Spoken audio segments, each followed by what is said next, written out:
Hey, Treasure History. Today's essential question is, who was Julius Caesar and how did he end the Republic? With only 33 classes left until the I leave, let's review from Unit 2. See if you can crush these questions about Mesopotamia. Yesterday we talked about some important Roman innovations. Do you remember what this Roman innovation was called? And how did it help the Romans? And where did Romans get their ideas for art and architecture like this? Today we'll talk about a man who changed life in Rome forever.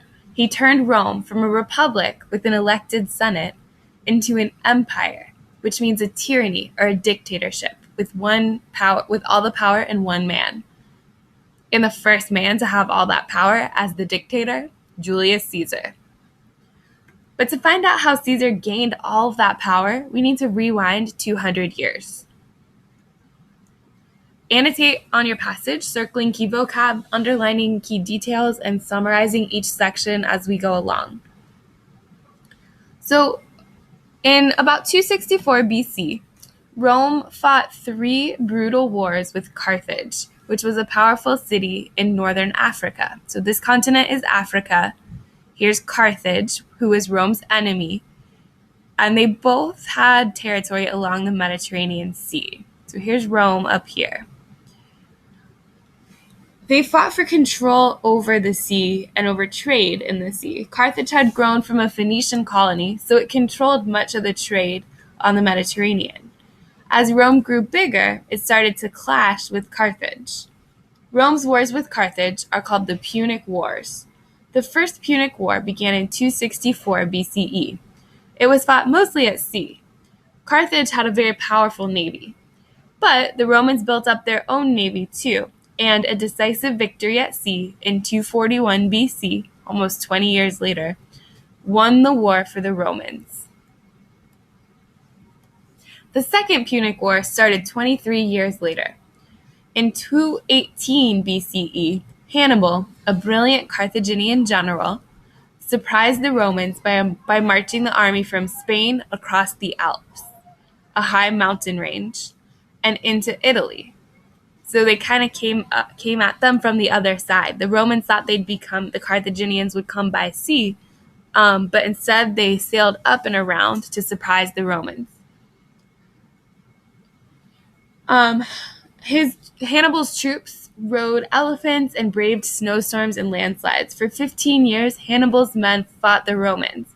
In 202 BCE, Hannibal returned home to defend Carthage against the Roman army, but he was defeated, and the battle ended the Second Punic War.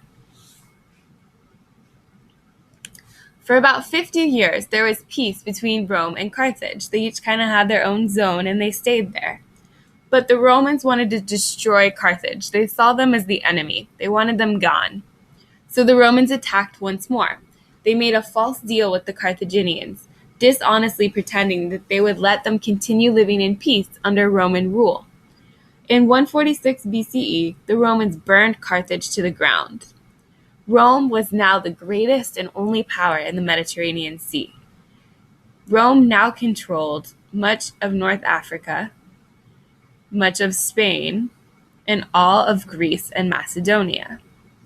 So this map is interesting because before the Punic Wars in 500 BCE, Rome was only this little purple area. 200 years later, they had this much. They were just on Italy. This was Roman territory. That's all they had. But by the end of the Punic Wars, after they beat Hannibal and Carthage, they had everything that was orange. They had this part. They had the land that Carthage used to be on. They had all of Greece. So they really won a lot of territory in the Punic Wars.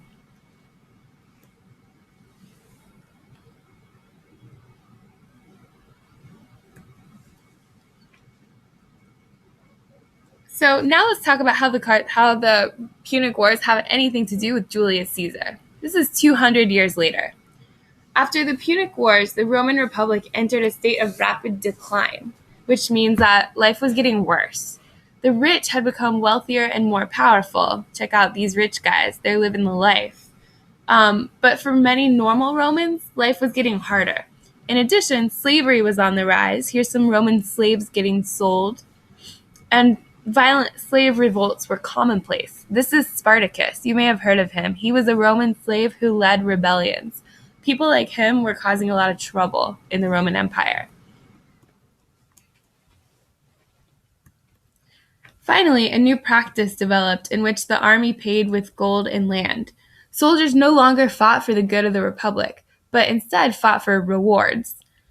Gradually, soldiers became more loyal to the generals who could pay them than to the Roman Republic who they were fighting for. It was within this changing atmosphere that military leaders like Julius Caesar were able to seize control and put an end to the Roman Republic. Julius Caesar was a man of many talents. Born into the patrician class, which means, remember, the upper class, Caesar was intelligent, educated, and cultivated. An excellent speaker, he possessed a sharp sense of humor, charm, and personality. All of these traits combined helped make him a skilled politician. Moreover, Caesar was a military genius. His many successful military campaigns gained him broad support and popularity among the common people. Caesar also won the undying loyalty of his soldiers, who supplied him with the necessary muscle to seize power.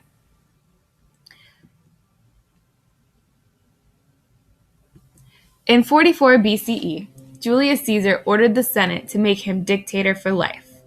Typically, dictators served for a limited time, usually 6 months, and only during times of war. And then they stepped down to let the Republic keep on going. But this time, Julius Caesar wanted to be dictator forever. Caesar's actions threatened to end the Republic and turn it into a tyranny.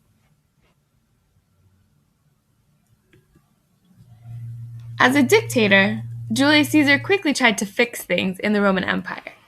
He gave work to thousands of Romans by starting projects to make new roads and buildings. To keep the poor people happy, he staged gladiator contests that they could watch for free. Caesar really wanted Rome to be great again, but he did not get to see that dream come true. Even though he was doing all these great things for Rome, people still resented that he was a dictator, and they had no power. All the power was for Caesar.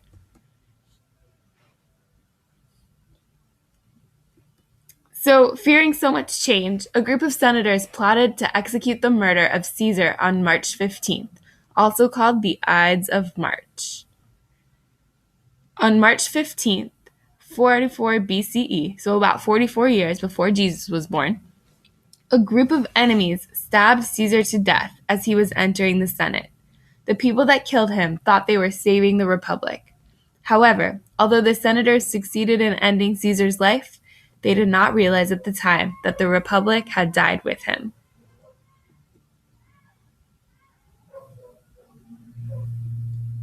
So now you know who Julius Caesar was. He was the first man ever in Rome to be the dictator, to end the voting, to end the Senate having power, and take all the control for himself. And after Julius Caesar, the Republic never came back. It was just dictator after dictator after dictator. That's how Julius Caesar changed Roman government forever.